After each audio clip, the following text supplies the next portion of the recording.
एक और मुसलमान सोशल एक्टिविस्ट को उठा ले गए, उमर खालिद को, जबकि जो जी। जुर्म उनका था वही कन्हैया कुमार का था, दोनों का बराबर था। लेकिन क्योंकि कन्हैया कुमार उर्दू नेम नहीं थे, मुस्लिम नेम नहीं थे, इसलिए कन्हैया कुमार पे कोई आँच नहीं आई। मैं कन्हैया कुमार को गलत नहीं कह रही, कन्हैया कुमार भी निर्दोष हैं, लेकिन उमर खालिद भी निर्दोष थे। सेम बैच के, सेम जेएनयू के, सेम एक दोनों की एक्टिविटी एक सी, सेम दोनों पे एक सी धाराएँ, लेकिन उठाया किसको गया? सिर्फ उमर खालिद को, क्योंकि वो उर्दू नेम थे। और देखिएगा 6 महीने बाद फिर दिल्ली पुलिस हाथ खड़े करके कहेगी गलती लेकिन हो गई। जो लोग यहाँ पे मौजूद हैं, शायद मेरी बात उनको चुभे, शायद मेरी बात उनको बुरी लगे, लेकिन मैं एक बात बता दूं इन लोगों को कि बहुत सारे लोग इन भाइयों में से, इन बहनों में से जो आपको देख रहे हैं, जो आपको सुनते हैं, इन भाइयों जो मुझे देखते हैं, मुझे सुनते हैं, जो निशांत वर्मा सर को बहुत सारे लोग देखते सुनते हैं ना, उन लोगों को सिर्फ एंटरटेनमेंट, उनको मनोरंजन चाहिए।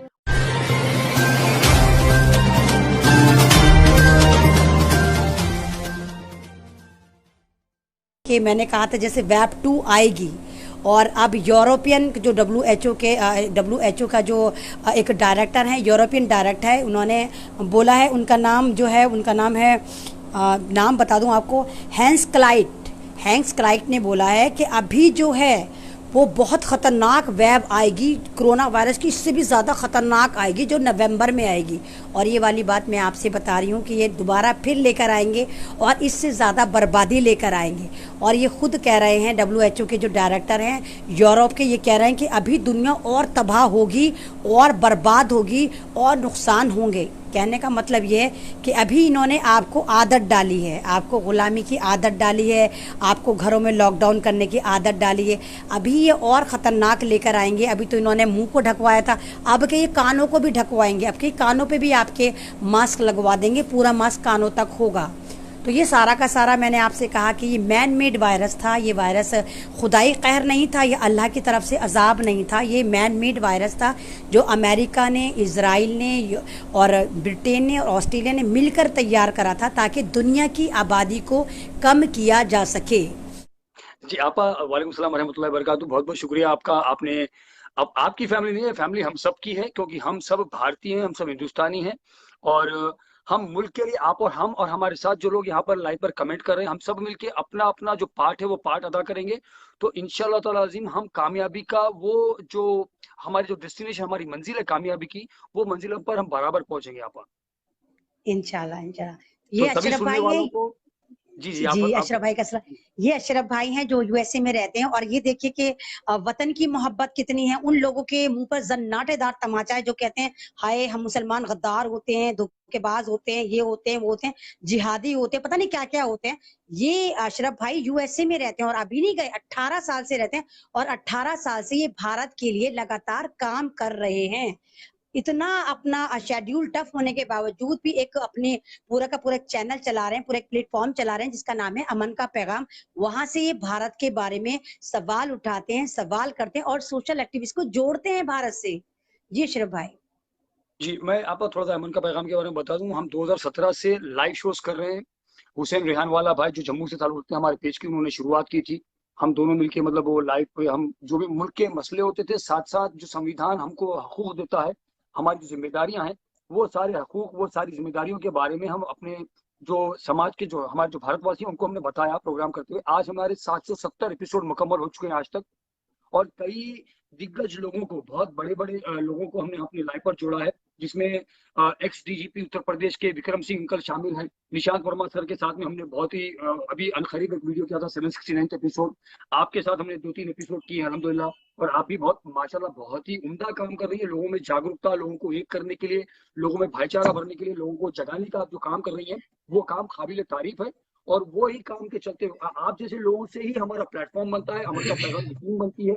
हमने राज्यसभा के जो मध्य प्रदेश से एमपी हैं कांग्रेस के श्री राजीव तनखा सर, उनसे हमने बातचीत की हमारे प्रोग्राम पर। हमने केजी कोलसे पाटिल सर, महाराष्ट्र के जो रिटायर्ड जज हैं हाईकोर्ट के, मुंबई हाईकोर्ट के, उनसे हमने गुफ्तगू की। हमने बहुत सारे लोगों को अपने लाइव पर लिया और उनसे बातचीत की। और हम साथ साथ ये बता दूं सुनने वालों को, 18 साल से, जैसे आपने बताया मनापा, अमेरिका में तो मैं मौजूद हूँ, लेकिन मुल्क की मोहब्बत आप कहीं भी रहे और कितने भी सालों से रहे, मुल्क की मोहब्बत आपके दिल से निकल नहीं सकती। मैं अपना एक वाकया भी बताना चाहूंगा, मेरे जो सुनने वाले लोग हैं यहाँ पर, मुल्क से मोहब्बत क्या होती है, 2 दिन अगर आप मुल्क से दूर रहेंगे ना, तब पता चलेगा आपको लोग बोलते थे कि ये मुल्ला है, ये पाकिस्तानी है, इसको पाकिस्तान भेजो, अगर मुल्क में तुम खुश नहीं हो तो चले जाओ, तुम अपने मुल्क को, इस तरह बोलते हैं लोग। मैं उनको बता दूं, मेरा नाम अशरफ अहमद है। मेरे नाम से लोगों को मेरे मजहब का शायद पता चल रहा होगा, लेकिन मैं किस मुल्क से मोहब्बत करता हूँ वो मेरे नाम से लोगों को पता नहीं चलेगा। तो और हम लोगों ने, अमन का पैगाम की टीम ने लॉकडाउन के चलते हुए 3.5 लाख रुपए की इमदाद हम मजदूरों की हमने की है, लोगों तक अनाज पहुंचाया है, मास्क बांटे गए। मध्य प्रदेश में, पंजाब में एक नेक मुहिम है, सोनी सिंह प्राजी के साथ कोलैबोरेशन में काम करते हैं। तो बहुत सारे हमने काम किए हैं। अब मैं आपको एक वाकया बताता हूँ, वो लोगों के मुंह पे तमाचा होगा ये मेरा वाकया जो मैं बताने वाला हूँ आपको। मैं गया था एम्बेसी को, आप इंडियन कॉन्सुलेट को गया, तो वहां पर फर्स्ट फ्लोर पे, यहाँ पर उसको फर्स्ट फ्लोर बोलते हैं, इंडिया में सेकंड फ्लोर होता है, ग्राउंड फ्लोर और फर्स्ट फ्लोर होता है इंडिया में, यहाँ सेकंड फ्लोर होता है जी वो। तो मैं फर्स्ट फ्लोर पे बैठा हुआ था, और दीवार जो थी जहाँ पर मैं बैठा हुआ था वो थी कांच की दीवार, शीशे लगे हुए थे, और मैं नीचे सड़क की तरफ देख सकता था। तो मैं पासपोर्ट ऑफिसर का वेट कर रही हूँ, क्योंकि मैं अपना पासपोर्ट रिन्यूअल करवाने के लिए गया था। जब पासपोर्ट ऑफिसर का वेट करते हुए मैं जब नीचे सड़क पे देखा, देखने के बाद अपनी नजरें उठा के जब मैं ऊपर की तरफ वापस जहाँ पर था मैं वहां पर मेरी नजरें घुमाने की जब मैंने कोशिश की, तो मैंने देखा मेरी नजर तिरंगे पे पड़ी, जो बड़ी शान से, बड़े फख्र से फहरा रहा था मेरे मुल्क का तिरंगा। आप यकीन माने आपा, 18 साल से अपने मुल्क से दूर रहने का दर्द मेरी आंखों से छलक आया। ये मुल्क से मोहब्बत होती है। 2 दिन रहोगे ना मुल्क से दूर, पता चल जाएगा मुल्क से मोहब्बत क्या होती है। होश ठिकाने आ जाएंगे अपन। मगर क्या है, हमको और आपको, क्योंकि हमारा नाम ये जाहिर नहीं करता कि हमारी मुल्क से मोहब्बत कितनी है। नाम चाहे कुछ भी हो जाए, मुल्क से वो गद्दारी भी करेगा ना, क्योंकि उसके नाम से वो अंदाजा लगाएंगे, हाँ ये तो मुल्क से मोहब्बत करने वाला है। दविंदर सिंह, दविंदर सिंह, उसका नाम में सिंह लगा हुआ है, दविंदर नाम है, तो ये मुल्क से मोहब्बत करने वाला। वो उत्तर प्रदेश में भारतीय जनता पार्टी का जो कार्यकर्ता होता है, जिसके घर में बम बनाने का सामान मिलता है, वो मुल्क से मोहब्बत करने वाला, क्योंकि उसका नाम एक अशरफ अहमद नहीं होता, उसका नाम अहमद रिजवी नहीं होता, उसका नाम कपिल मिश्रा। साहिल अहमद नहीं होता, उसका नाम कपिल खान नहीं होता। उसका, आप हमारे नामों को अजमल कसब के नाम से जोड़ के देखेंगे, उनके काम से जोड़ के हमारे नाम को आप देखेंगे, आप हमारे नाम को अफजल गुरु के काम से जोड़ के देखेंगे, तो क्यों इन लोगों के काम को आप किसी और नाम से जोड़ के नहीं देखते? बात जब मुल्क से मोहब्बत की आती है, तो मुल्क से मोहब्बत का फरीजा नामों से नहीं नापा जाता। मुल्क से मोहब्बत का फरीजा आपा, मुल्क से मोहब्बत का फरीजा आपके काम से, आपके मुल्क के लोगों से जो मोहब्बत आप जाहिर कर रहे हैं, वो आपको मोहब्बत से जाहिर नापा जाता है। मुल्क से मोहब्बत का जो मैयार है, मैयार वो है। शेक्सपियर की भी कहावत है, शेक्सपियर की भी कहावत है, नाम में क्या रखा है। बिल्कुल, शेक्सपियर की नाम में क्या रखा है, अरे काम से बात करो, काम से बात करो, तो नाम में क्या रखा है। लेकिन कुछ सालों से जब से ये बीजेपी की सरकार आई है और ये आरएसएस इनके पीछे ऑपरेट कर रही है, तो इन्होंने ये सारा का सारा मुस्लिम नेम को ही टारगेट कर रहे हैं।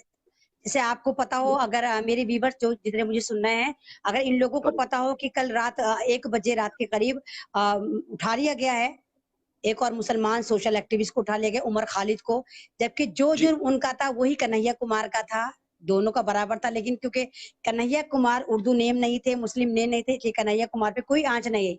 मैं कन्हैया कुमार को गलत नहीं कह रही, कन्हैया कुमार भी निर्दोष हैं, लेकिन उमर खालिद भी निर्दोष थे। सेम बैच के, सेम जेएनयू के, सेम एक दोनों की एक्टिविटी एक सी, सेम दोनों पे एक सी धाराएं, लेकिन उठाया किसको गया? सिर्फ उमर खालिद को, क्योंकि वो उर्दू नेम थे। और देखिएगा 6 महीने बाद फिर दिल्ली पुलिस हाथ खड़े करके कहेगी गलती हो गई, इनका कोई नहीं था, इन पे जो हमने धारा लगाई सब गलत थी। ये सिर्फ मुसलमानों को टॉर्चर करने के लिए 6 महीने 8 महीने उनको जेल में डालने का स्कैंडल चल रहा है।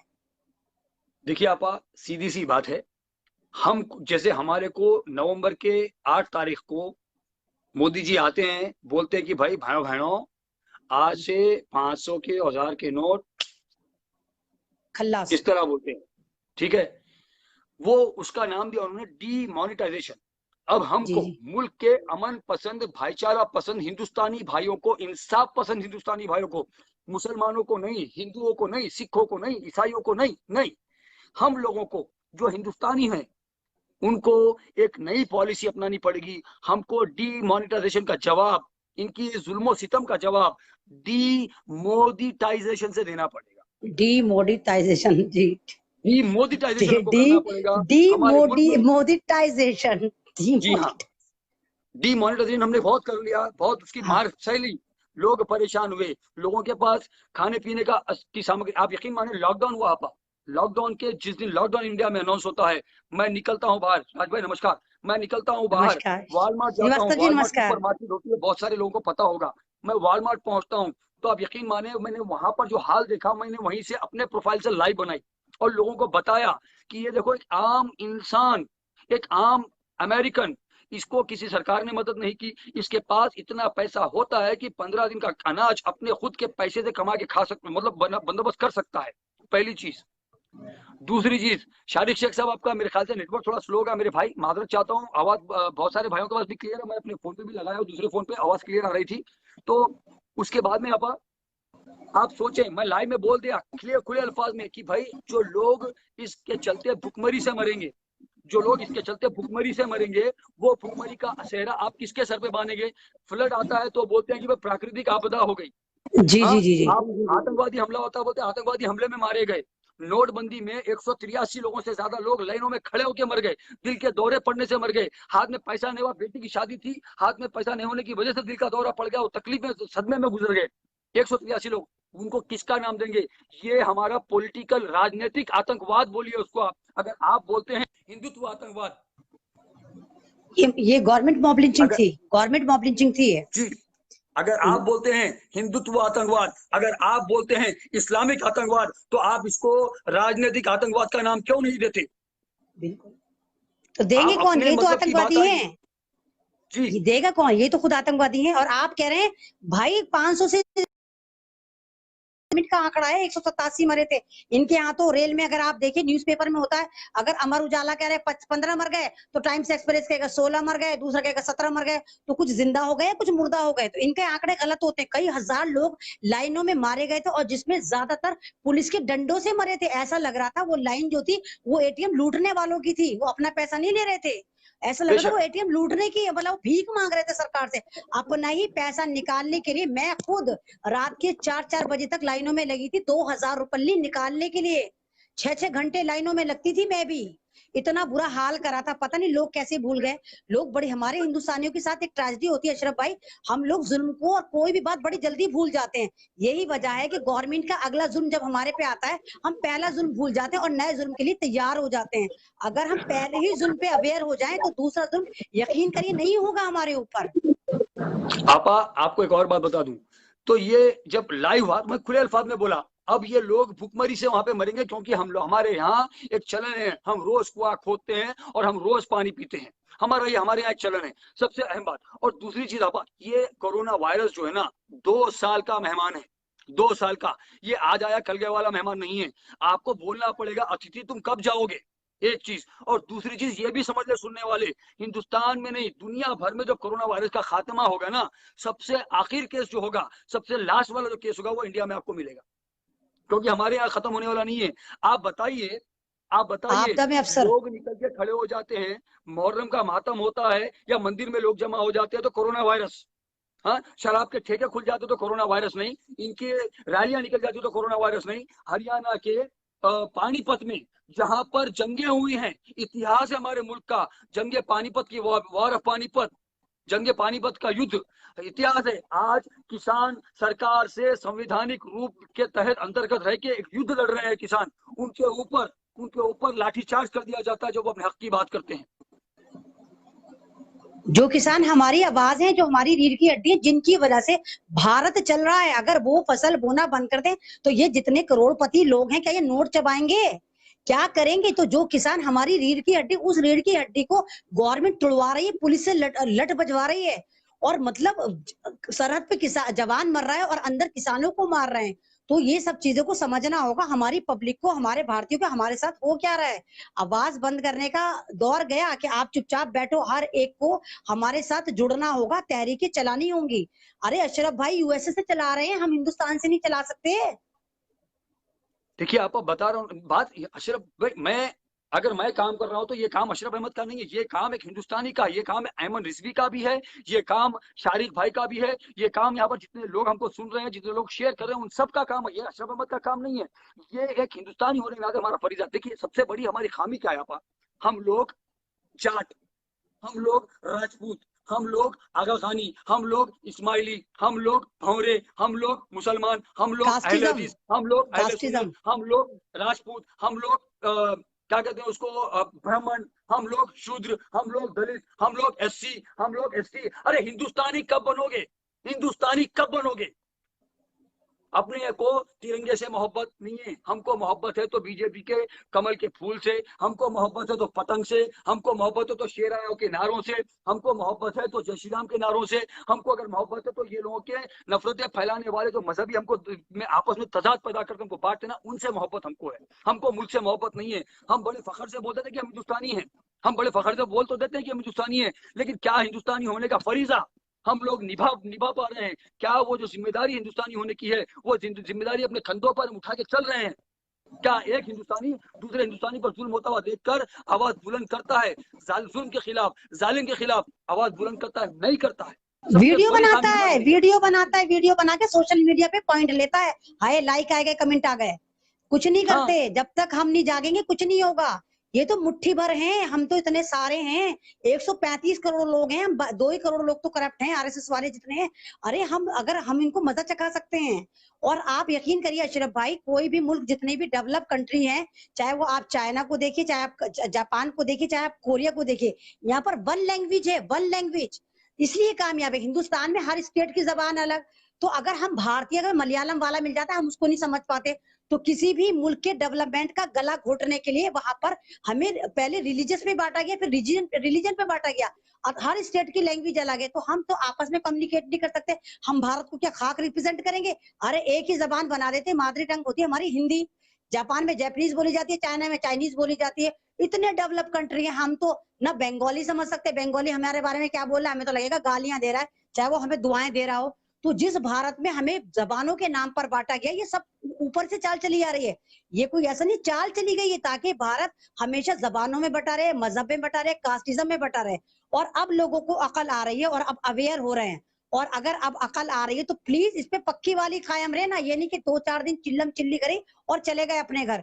अगर आप भारत को इनके चुंगल से निकालने की जिम्मेदारी उठाई है, तो खुदारा चुंगल से निकाल के बाहर जाना। ये नहीं कि चल भाई अशरफ निकाल लेगा, अयमन निकाल लेगी, अनुपम त्रिपाठी कर लेगा, कोई दूसरा कर लेगा। नहीं, आप सबकी जिम्मेदारी है, क्योंकि आप सब भारतीय हैं। और जो चुप है वो इस वक्त सबसे बड़ा गद्दार है। जो चुप बैठा हुआ है घरों में, वो भारत का सबसे बड़ा गद्दार है, चाहे वो मुसलमान हो, चाहे वो हिंदू हो, चाहे वो दलित हो, चाहे वो सरदार हो, चाहे ईसाई, सब शामिल हो तुम भारत का रेप करवाने में, क्योंकि तुम चुपचाप बैठे हो। देखिए आपा, एक छोटी सी बात बता दूं मैं आपको, जितने भी लोग बुरी लगेगी यहाँ पे जो सुन रहे हैं ना, बुरी लग सकती है बहुत सारे लोगों को ये बातें। मैं एक बात खुले लफ्जों में बता दूं आपको, हमारे मुल्क में जितने भी, आप देखिए मैं यहाँ पर अमेरिका में हूँ 18 साल से, जाहिर बात है मेरे यहाँ पे भी दोस्त हैं, यहाँ पे भी मेरे ताल्लुकात हैं, तो फेसबुक की फ्रेंड लिस्ट में भी यहाँ के लोग भी मेरे इंक्लूडेड है। आपको बता दूं, आज हमारे मुल्क के हालात की वजह से इंडिया के जो लोग हैं, भारत हिंदुस्तान के जो लोग हैं, जितने लोग सोशल मीडिया पर रहकर सोशल एक्टिविटीज, यानी समाज के लिए जो गलत हो रहा है समाज में, या जो लोग जरूरतमंद है और या जुल्म के खिलाफ लड़ने की बात है, जितने लोग हिंदुस्तानी लोग लाइव होते हैं, पोस्ट करते हैं ना, उतने को दूसरे लोग नहीं करते, दूसरे मुल्क के लोग नहीं करते, क्योंकि हमारे मुल्क के हालात वैसे हैं। लेकिन जो लोग यहाँ पे मौजूद हैं, शायद मेरी बात उनको चुभे, शायद मेरी बात उनको बुरी लगे, लेकिन मैं एक बात बता दूं इन लोगों को कि बहुत सारे लोग इन भाइयों में से, इन बहनों में से, जो आपको देख रहे हैं, जो आपको सुनते हैं, इन भाइयों जो मुझे देखते हैं, मुझे सुनते हैं, जो निशांत वर्मा सर को, बहुत सारे लोगों को देखते सुनते हैं ना, उन लोगों को सिर्फ एंटरटेनमेंट, उनको मनोरंजन चाहिए, कुछ सीखना नहीं है, कुछ समझना नहीं है। ये देखिए राजीव भाई आए, भाई हिंदुस्तान जिंदाबाद लिखो, जय भारत लिखो, यही तो प्रॉब्लम शुरू हो रही है। इनको पता है कि हम जाएंगे, हम सलाम लिखेंगे, हम जाएंगे, हम नमस्कार लिखेंगे, हम जाएंगे जय भीम लिखेंगे, हम जाएंगे जय मीम लिखेंगे, हम जाएंगे घर घर मोदी, हर हर मोदी लिखेंगे, हम जाएंगे नमो लिखेंगे, हम जाएंगे जय श्री राम लिखेंगे। इनको पता है, और ये लिखने पे ही तो हमको बांटा जा रहा है मेरे भाई। हमको जबानों पे बांटा गया, इलाकों पे बांटा गया, जैसे भी आपने बताया, हमको लिंग पे बांटा गया। हम बोले ये औरत है, ये आदमी, बांटो। वो कश्मीर का, वो कश्मीर को कश्मीरी क्यों बोलते हैं भाई आप? और कश्मीर वालों से भी सवाल करना चाहता हूँ, क्यों तुम हमको इंडियन क्यों बोलते? तुम भी हमारी तरह इंडियन हो। हमको बंबईया नहीं बोलते कश्मीर वाले भाई, हमको वो इंडियन बोलेगा, हमको वो इंडियन बोलेगा, हमको, हम उसको बोले कश्मीरी। अरे मैं सरकार से सवाल करता हूँ, जब आपने कश्मीर को बोला हमारे, और बिल्कुल कश्मीर अटूट अंग है, अटूट अंग है, 1 सेंटीमीटर तो 1 मिली सेंटीमीटर भी मैं वो जगह जाने नहीं दूंगा। लेकिन कश्मीर का नवजात जो बच्चा कश्मीरी हमारी बहन के पेट में आज पल रहा है, एक दिन हुआ है उसको भी पलते हुए, वो बच्चा भी पूरा हिंदुस्तानी है। और जो अपनी आखिरी सांसें कश्मीरी भाई हमारा गिन रहा है, वो भाई भी हिंदुस्तानी है। ये सरकार को मानना पड़ेगा, ये सरकार को मानना पड़ेगा। अब देखिए, जबानें हमारे मुल्क का कल्चर है, जबानें अलग अलग मौजूद हमारे मुल्क में है, और उससे हमारा संविधान उसको रिकॉग्नाइज करता है, हमको उससे कोई शिकायत नहीं है। लेकिन बिल्कुल राजीव अहमद भाई, ये बात होनी चाहिए। बहुत शुक्रिया आपका, आपने अपने कमेंट को बदला, मेरी बात सुनकर समझकर। मैं आपका शुक्रगुजार हूँ मेरे भाई। ये होना चाहिए। हमारे मुल्क का संविधान कहता है कि हम ये लैंग्वेजेस को रिकॉग्नाइज कर रहे हैं, बिल्कुल, हमको उससे कोई इख्तिलाफ नहीं है। लेकिन ये जबानों के नाम पर ही हमको बांटा जा रहा है। कोई हमको मुझे बोले देखेगा तो बड़े हैदराबादी, वो हैदराबादी अशरफ भाई, नो, अशरफ भाई थे इंडियन। आप यकीन मानिए, प्रमोद चिल्लर भाई हमारे साथ हैं, जसवीर भाई हमारे साथ हैं, टेंजिल हारी भाई ईसाई हैं हमारे साथ हैं, सोनी सिंह प्राची हैं, वो नेक मुहिम के साथ, रिजवान भाई के साथ में काम करते हैं, रमेश अंकल गुजरात से हैं। लेकिन हम लोग हिंदुस्तानी बन के काम करते हैं।